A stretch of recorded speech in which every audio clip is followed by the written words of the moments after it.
trends change quickly, and your company and your branding won't change as quickly as the trends change. So you have this opportunity, you establish a new brand, you get a new logo, all of the assets. You have a window to create a reputation. And then the imagery really supports, it's just a placeholder. The reputation is what carries you. You do good work. That is the bottom line. It's never the brand. You can do a perfect brand and your work is just not up to par, and the brand doesn't matter then at all. Welcome back to the Honest Marketing Podcast, where you learn proven strategies to grow your business without selling your soul. I'm your host, Travis Albritton, and in this week's episode, you get to hear from my good friend and founder, Christian Ray. Christian Ray co-founded Third Drive, which is a creative marketing agency that works with businesses and startups that want to capture their story, build their brand, and use creative assets online to build their business, which is the name of the game nowadays. You have the paid acquisition, you have the creative, and Christian Ray is a fantastic storyteller, especially when it comes to driving business growth. So in this episode, you're going to hear us talk about branding, how to capture the right stories to tell for your company, to connect with your clients, the pros and the cons of working with industry best practices when it comes to branding and marketing versus staying true to who you are and what you're trying to build, and just how to think about storytelling in general. So you're going to get a lot of practical tips about what kinds of stories to capture, how much you have to care about production quality and things like that, and how you can start taking those stories and using them as marketing collateral to start getting the word out about your business. I hope you enjoy this interview. Here's Christian Ray. So Christian, you have a very eclectic background, to say the least. And without going into your life story, I'm curious how you transitioned from Russian pop star to political refugee to evangelist to professional digital marketer, and kind of like why you ended up landing in that spot of all the places you could have landed with your background and your skill set. Well, the secret is I didn't. I landed in like 2 or 3 different spots, but one of them was marketing. I think marketing is conversations and marketing is storytelling, and that's why. If you have the privilege of growing up on 3 different continents, you get exposed to a lot of culture, a lot of language, body language. You would start sort of perceiving human nature a little bit deeper. I became a Christian, you become more perceived deeper human nature. You become a musician, it's all about how you feel the pulse of the culture. So I think all of these compounded ended up being such a natural fit for me to do marketing and storytelling, which that's it. That's really the short answer of that. Yeah, well, and storytelling, that's intentional, right? So you're not just writing a personal blog, you're not just vlogging your life, but you really do have a great finger on the pulse of how to help companies use creative in order to drive the kind of results they're looking for, which in the direct response performance world that we live in is becoming a really valuable commodity, right? That as more and more things kind of revert back to the mean of measure the clicks, how much did the click cost, how much did we make, if we made money, spin it up again. And the creative, I think because of that trend, is becoming more valuable, not less, because there's less good creative on the internet, because everything is micromanaged down to the last penny. So I'm curious, as you're working with companies with Third Drive, what do those conversations look like as you're walking through the value of creative, or are they coming kind of predisposed, like, you're an award-winning cinematographer, we want to work with you for our business? Like, what does that process look like when you're starting that conversation with the company about really how to leverage storytelling to help with their business? Number one, I think it's convincing them that there's nothing new under the sun. And fundamentally, the stories drive our perception, stories drive our emotions, and they drive our actions at the end of the day, right? So if you tell a good arch of a story, just in general as a brand, and then you tell a whole bunch of stories inside of that arch, you'll do well eventually. You'll figure it out.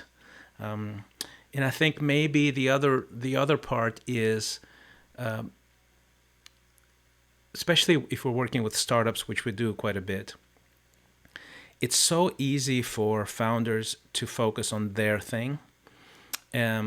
And in a conversation, it translates perception-wise as a selfish conversation, right? Like you go to a reception, you make first contact. That's the first impression. And on the internet, you have 6 seconds to get somebody's attention. On a website, probably less than that, maybe 3 seconds on a social post, right? If somebody's talking about themselves in a reception, you walk away fairly quickly. If somebody's talking at a reception about something that really that you perceive as necessary or need or important or vital, right? Or even dangerous, like, did you know, right?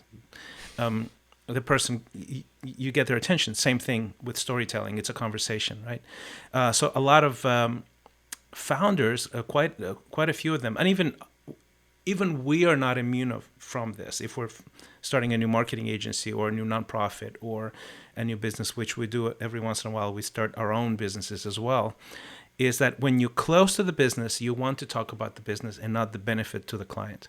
And that's sort of the cardinal rule of marketing, is talk about what they need, what they want, what they aspire to. Make them feel like you know them. And that's the art, right, of marketing. So I'm guessing that the primary story that matters is not founder's origin story. Nope. Which is usually the first. It's the low-hanging fruit. It's like how I became inspired to start this company or take it over from my father. Let me tell you about sleeping on the couch in my sister's mobile home with $20 to my name, and now look at me and how awesome I am. Yes. They're very self-aggrandizing. I am someone to be believed in. And I wouldn't even say that people are trying to be self-aggrandizing. That's why, for example, many of the interviews that I have this very rich, wild, strange story. Like, I started as a refugee when I was 5 years old. People attach themselves to that and they go, well, tell us that. And I try to minimize that, because really at the very core, maybe people would like some of my biographic stories just as a it's a personal story, right? But if you're talking in marketing, that no one cares about the backstory. What they care about is what can you do for them, right? So you can use the backstory almost as a adding context, but that you can't lead with that. That can't be the main thing. It just doesn't work. And people, I don't want to sound as a sort of cynic, right? But people don't care about your backstory. Right? They don't care about so my true. backstory. They just don't, right? Now, once they like you, right? Mm-hmm. Once they're in a relationship with you, they totally care about your backstory. But when they're trying to decide whether they want to give you their bandwidth, their emotional bandwidth, they just don't. In that moment, they don't care about your backstory. And that's such a classic mistake founders do, is A, talk about themselves, B, talk about the functionality of their whatever it is that they're offering. And we do this and we do that, and the app does this, so it's all about functionality. It's not talking about the pain point. What is the pain that you're fixing in somebody else's life? And that's the main focus. That's sort of, it's one of those things that it's everywhere, right? When you talk to people and you help them with storytelling. Yeah, 100%. It's like, oh, but our features are awesome. It's like, yeah, but I don't need your product. Yeah, but if you knew how awesome our features were, you'd give us some money anyways. People don't buy an awesome drill. They buy creating a hole somewhere, right? What's going to make them create a hole somewhere in the most efficient way? That's what they're trying to buy.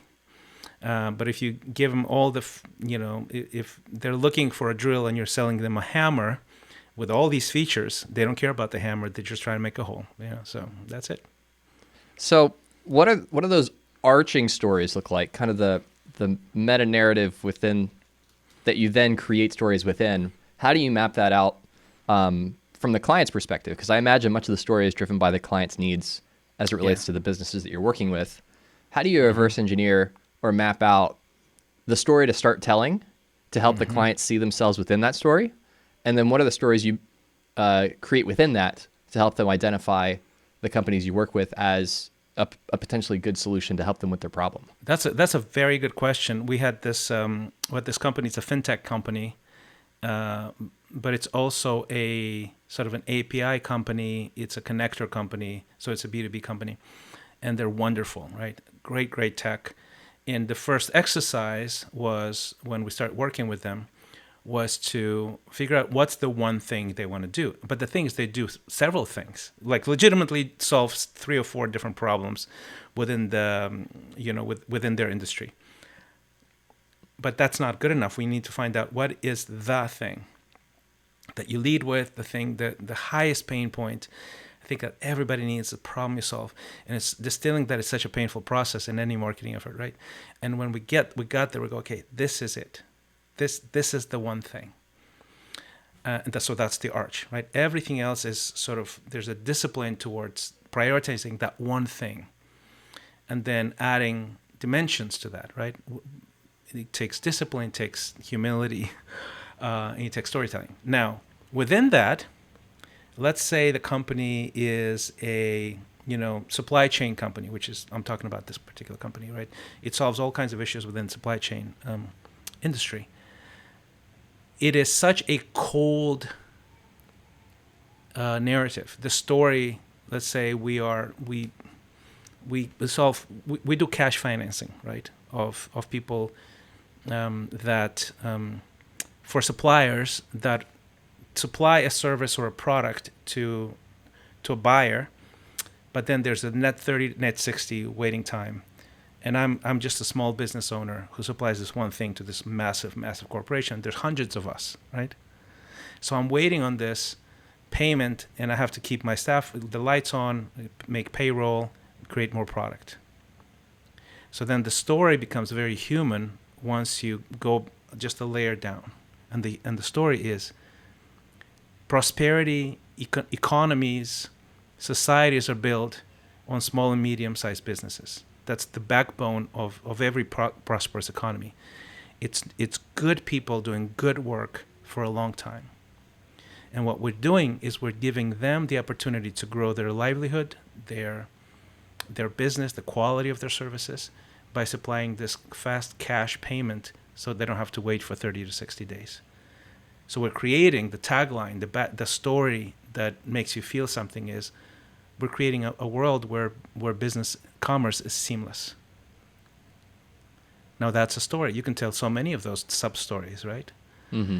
And then even sort of the cover on the website that we used in some of the presentations is small business owners, their faces, right? So there's these elements, floating elements, where there's a face of somebody who owns a shop, who owns a small production, who prints something, who creates something. Those are the people that we're serving ultimately. Now those are stories that not only they make us feel something, right? So that's my point. These are the sub-stories. The arch is still, what is the thing? That what are you solving for somebody who they're struggling with it? They just can't do it. No one has done it well for them, but you're going to do it well for them. But then there's all these sub-stories and arches that you can pursue that are inspiring. So then once you've kind of identified the larger story of your company and how it's serving in the marketplace, and you start to pull back the layers and you say, okay, well, here's a really good story we can capture. Here's a client success story that we can highlight to help see the value of what we do. Here's something that's happening in the world and how, people in our industry can make this kind of impact and how we're doing it. Like, there's so many different ways you can just share the story of things you're doing and how it relates to your clients. But then there's the actual creative of making the story, right? So once you identify this is a story worth telling and a story that will be helpful for positioning the brand of the company, then you actually execute that. So how do you execute a well-crafted story for the internet? I mean, that's ultimately like the billion-dollar question. If you can answer that question, sure, and execute it consistently, then you'll never run out of food to eat. But I'm curious, like, as you think about executing for businesses that are hiring you to do that for them, what does that process look like? And what are some of the best practices that you've discovered as you've had repetitions at this? Surprisingly, it doesn't require, it requires mastery, but not a lot of sophistication when it comes to polish, right? And I'll give you an example from the Ukraine Relief Network that we started when the war started in Ukraine. And basically the problem we were solving, I was sort of, I used to live there. My youngest daughter was born in Ukraine, so I really sort of cared about it or felt it. So what we started doing is, okay, what's the pain point? What's the highest pain point right now? And at the moment, it was millions of people fleeing for their lives, stuck in traffic jams, in villages somewhere, in basically escaping bombs to places that are safer. And they were running out of gas, food, clothing, medicine, that sort of thing. So what we did is developed a very quick solution so we can drop micro donations to refugees directly into their e-wallets. So that's the pain point, let's say, right, for this particular, for the sake of this illustration. But then how do you tell the specific stories? And it was very simple. We just said, okay, let's capture short videos or pictures of individual families.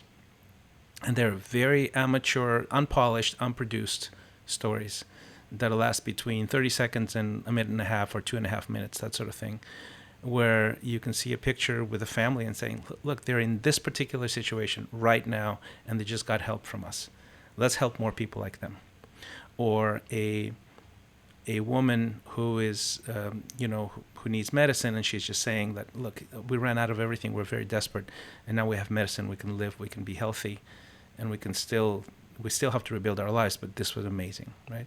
And you see tears and you see joy, and these micro stories that we just sort of generated from just a broad network of refugees. It made it into our social media, it made it into our website, and it's like this grid of stories in the Ukraine Relief Network.org, if you want to check it out, that helped people go, I get it. Not only do I get the pain point and the solution here, but I'm getting the affected people, I'm feeling a desire to engage with this particular nonprofit. Does that make sense?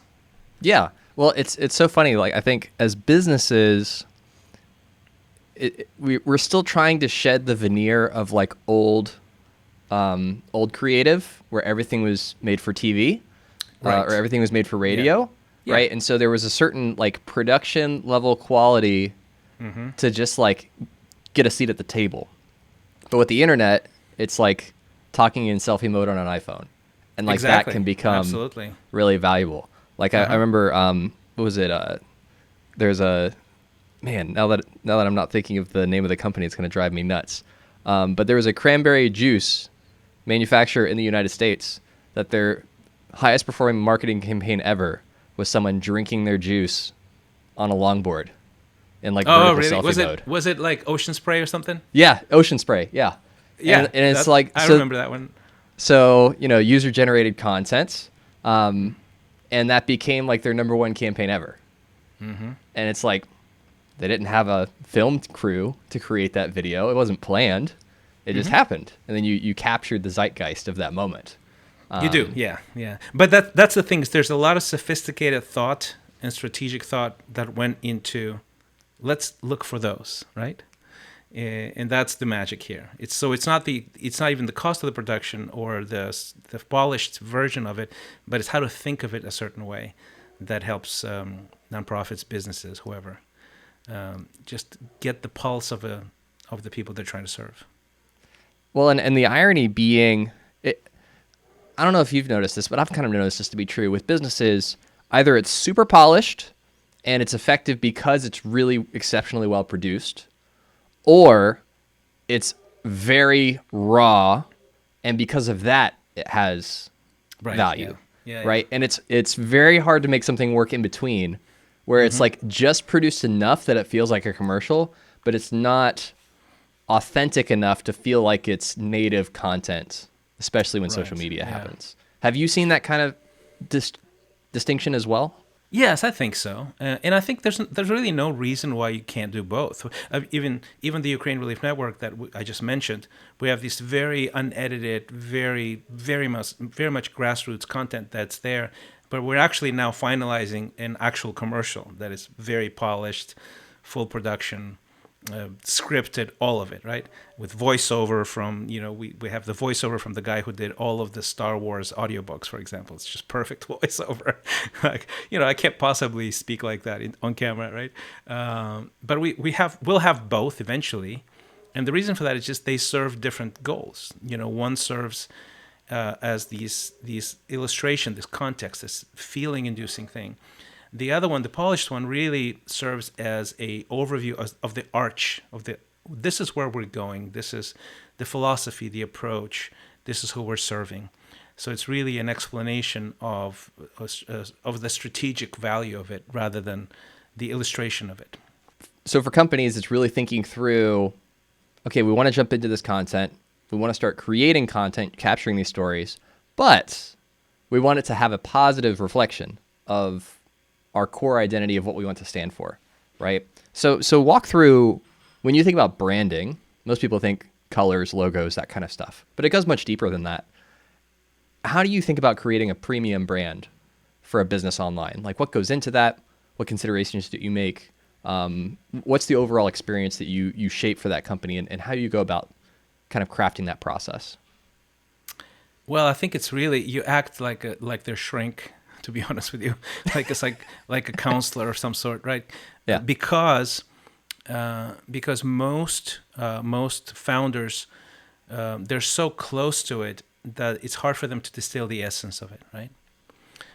It's their baby, right? Like, what is the one pain point of your baby, of your child? Everything is the pain point of my baby. Like, my baby is perfect. She's adorable. I have 3 daughters, right? Like, who's your favorite daughter? And what's the one thing that she does that everybody else can't?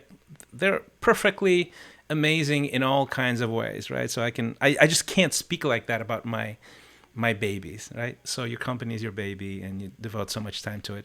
So it's basically sitting with them and going, okay, let me help you think from the standpoint of the person who doesn't know you at all. And that's the starting point, right? What is the first impression? Let's shape that together. So it's a lot of conversations about that. And then associations, references, reference points, aesthetically, verbally, color-wise, all of that stuff. And aspirations, right? You mentioned premium brand specifically. Premium is very interesting because premium is wonderful. Actually, it's a great niche in general. But if you're close to the business, you want to be premium, but you see all of the flaws, so it doesn't feel very premium. So you feel insecure about sort of branding it as a premium. So you have to talk through that and going, okay, what's the aspiration though, right? You'll get there, right? Yes, we'll get there. Do you actually do it? Yes, we do. Okay, so let's think of it as if everything is perfect. What would that look like, feel like, right? Color-wise, energy. Is the logo more of a technical representation? Like, is it an industry-specific thing? Does it have to induce feeling, emotion, right? Does it have to just demonstrate something? Does it have to fit in or stand out? So there's so much nuance. That's probably the hardest part in working with branding, is that it just requires tremendous emotional labor on the side of the founder, right? And then I would basically be the guide. I'll be they're the Luke Skywalker. I'm the Obi-Wan Kenobi, right? I'm the guy who's going, okay, just trust the Force. I'm not going to do it for you, but I will do it for you, but I won't distill the essence for you. But let me help you distill the essence, right? So it's fun. It's really cool. If you have someone who really trusts you, yeah. If you have somebody who trusts you, it's fun. If it's somebody who is in a hurry and not really, it's like a checkbox. It's less fun. So I tried not to work with people that are in that place. They just don't have the emotional bandwidth for creating something special. Sure. Well, and side note, as many Star Wars references as you want to fit into one episode, go for it. Okay, good. You're in good company. Because I did want to ask you the mixture of the art and the creative and preference versus the science and of best practices, right? So you have best practices of like colors, logo design, the kinds of images and videos that you capture. So there's certainly like best practices, but then there's also like the founder needs to feel a certain way about the brand as it's unfolding. And so how much of that tension is kind of goes back to the relationship you have with the client? Is like, listen, are you hiring me because you like my taste and my preference and my track record? Yeah, Or yeah. are you wanting me to just be a creative shop that responds to your graphic design critiques? Like how do you hold that tension where you can kind of have a win-win, where it's like we don't really want green, even though we're a finance company. It's like, all right, Mm-hmm. well, you want people to still feel like they're making money when they do business with you, right? It's like, yeah, okay, well, there's only so many colors that will communicate that emotion. Yeah. So walk me through that. Like, how do you blend the best practices with kind of pleasing the client, but then also having that instinctual kind of like eye to detail of this is really going to work for this company for this reason? It's $1 million question. I think it really has to do in sort of establishing a certain kind of relationship from the get-go, right? You frame it a certain way and you ask a lot of questions, and then you basically decide whether you want to work with this kind of frame limitations. Everything has limitations, Sure. or you don't, right? And sometimes you do, although because they might be like 90% there. They know what they want exactly. They just want it executed and then transfer to all the assets and have sort of a disciplined approach, a brand guide, all of that stuff, right? All of the assets. And that's fine. Where they're 80% there, they know what they want. They just want it pushed through the finish line and then sort of adopted across all of the marketing assets that they have everywhere. But if it's raw, I think really my preference would be, hey, are you emotionally available for this? Will you give me your time? Because I will give you mine. And then would you trust me to not have the final word, but to guide you and to poke you and to challenge you without you being sort of offended or defensive, right? And so you establish that, you go a few circles around that, and that helps because it's a very emotional. Like I know that I'm bringing that up over and over again. Branding is a very emotional affair because it's the essence of what you do. So it can become messy, right? It can go sideways very easily. It can be very time consuming, and it's almost never. It almost never goes flawlessly well in the sense of, wow, our first set of designs, we got it, we nailed it. Almost never, right? You have to Right. feel it's a very emotional affair, as I said, right? So I guess maybe my concise answer is it's a very emotional affair, and the founder and the team need to be emotionally invested in it and available emotionally for it, which is sitting in places of discomfort, of creative searches, and sort of the going to the left and then going to the right, being able to do that. And sometimes people are not in that space. That's all. And then are there any trends or best practices that you're seeing when it comes to online brands in 2022? Because it's always a moving target, right? And Yeah. millennials are currently the largest workforce, but Gen Z is going to catch up pretty quickly. And so then marketing and branding trends are going to shift, right? But are there any best practices or trends that you're seeing that you've seen be successful as far as connecting the brand with the ideal client or not? Or is it really company by company, industry by industry? We're going to use this color for this emotion here. We're going to use a totally different color for the same emotion over here. Sure. Like what? You what are you know, seeing? what I'm seeing is I follow the trends, right? For example, like 3 or 4 years ago, most of the logos that were produced were flat and simple, no gradients, right? There's no dimensionality to it. Very, very simple. And that's changed in 2, 3 years or 5 years, or probably quicker than that. I basically can't allow that to shape the process, because any brand or any business, it better survive 5 to 10 years if you're doing your best, if you're doing good work, right? So the brand will change, the trend will change, but if you're doing good work, people will associate that imagery or that aesthetic with the good work that you do. That's really the bottom line. So in some sense, it doesn't matter, you know. Is it good to be aware of it? Yes, it is good to be aware of it. But at the very core, I don't think it matters, because the trends change quickly, and your company and your branding won't change as quickly as the trends change. So you have this opportunity, you establish a new brand, you get a new logo, all of the assets.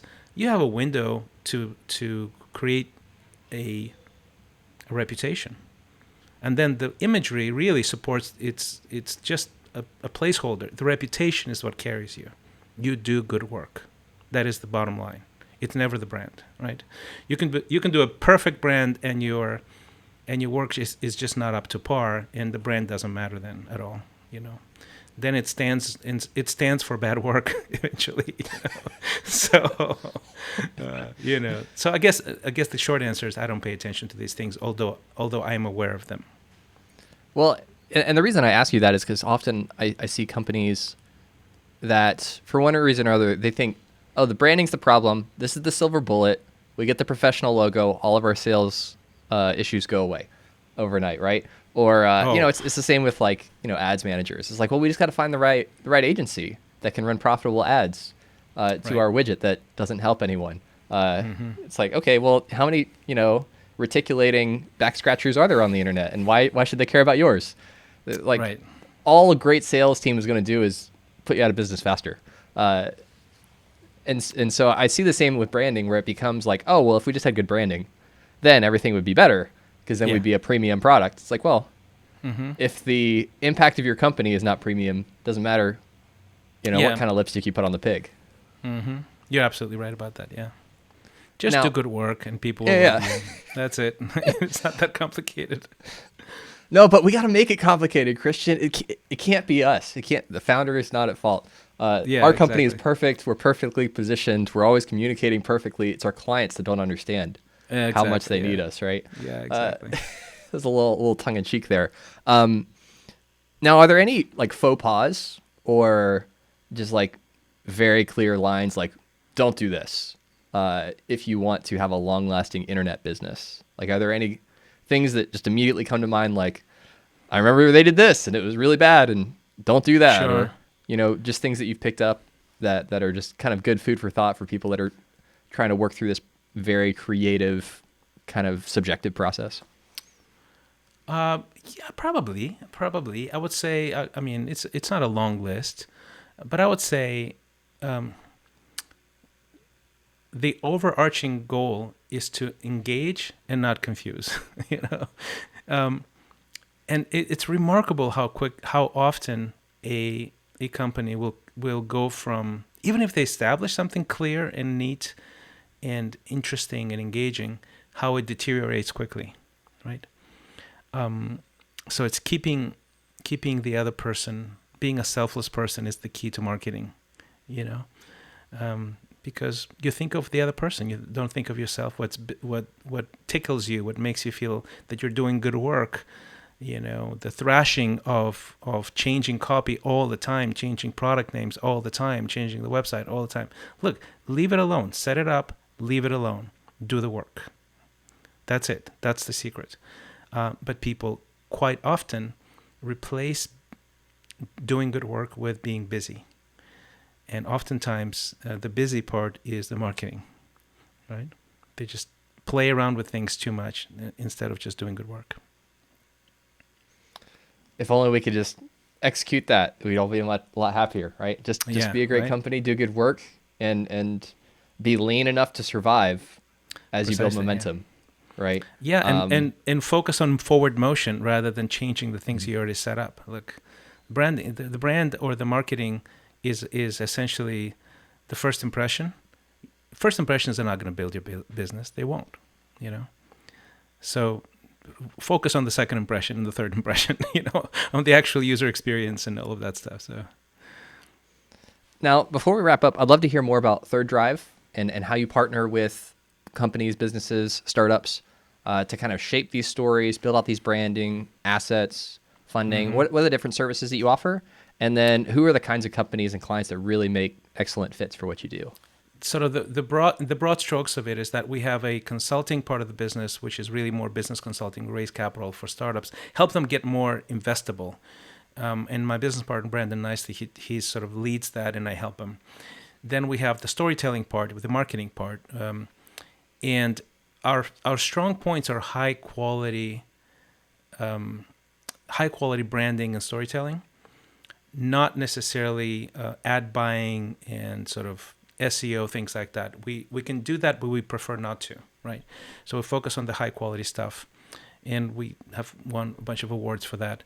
And we work really more, I think our ideal client is probably post revenue. They have some revenue, so they have some budgets to actually dedicate to developing something high quality, but not enterprise level, right? So it's sort of a medium in the middle segment where it's being shaped. It's also more interesting to us as creatives.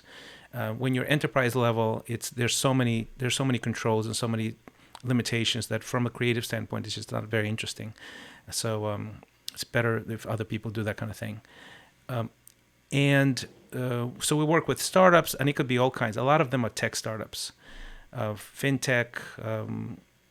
We've with some services as well. We've worked with medical, legal, things like that, insurance people, and then nonprofits as well. And I think partially it's because I'm a pastor. I'm a Christian. I love nonprofit work. We help the poor internationally, so I've done so much work of that. So I have sort of a personal interest and passion in that, and because of that, I am quite good at telling those stories, right? So we have quite a few clients that are churches, nonprofits, that sort of thing. Very cool. And I'll leave a link to thirddrive.co in the show notes below if you want to go check out Christian's website and see more about what they do. And then I also want to give you an opportunity to plug your show, Headspace. So walk through your own personal projects. Thank you. What you talk about, the kind of people that you talk to, and what moved you to start creating content around the concept. I think that the backstory to Headspace is that, I love people that are ambitious, that are eager, that are learners, that are world changers, right? I've been always sort of this way, and what I don't like is when people that are exceptionally gifted undermine their own work, right? So the backstory is that I was one of the top performers in the country that I was living in at the time in Eastern Europe, and I was really, really, really good, and I had a #1 hit at the time, but my personal life was just crumbling. So I was super depressed and super successful at the same time. I think it's for them. It's for these kind of people that want to change the world, but they have to get out of their way and need to figure out how to do it. And the cool thing is that if you, like the tagline of the show is your headspace today will determine your life space tomorrow, is that really it's an exercise of changing a lens in your head, right? Like the headspace you're in, you're thinking about this particular thing's wrong, and because of that, you're literally hurting yourself in the long run. And you're so gifted, and you're so ambitious, and you can do so much good, and the world needs you in good shape. So I think that's the target audience for Headspace, right? And basically, the goal is to just distill ideas that can be leveraged for transformational effect downstream, something that you can change tomorrow. Today will change your tomorrow, basically in amazing ways, and that's what happened to me. I've made a few tweaks in my life, and I've had 25 years of, it's not trouble-free, but it's wonderful, right? It's just expansive. It's wonderful. It's world-changing. And I'm just grateful that those tweaks that I made early on so I can get to do more good in the world. Awesome. Amazing. Yeah, we'll leave links to that as well in the show notes. Go check out Headspace. Go check out Third Drive. Christian, thank you so much for your time. Thank you. So my #1 takeaway from my conversation with Christian Ray is that when it comes to branding, be less concerned with how your logo turns out, what colors you use, typography, the things, the nitty-gritty details that we can get so wrapped up on, thinking if we just have the perfect combination of all of these creative elements, it will explode our sales and we'll never have any growth problems at all.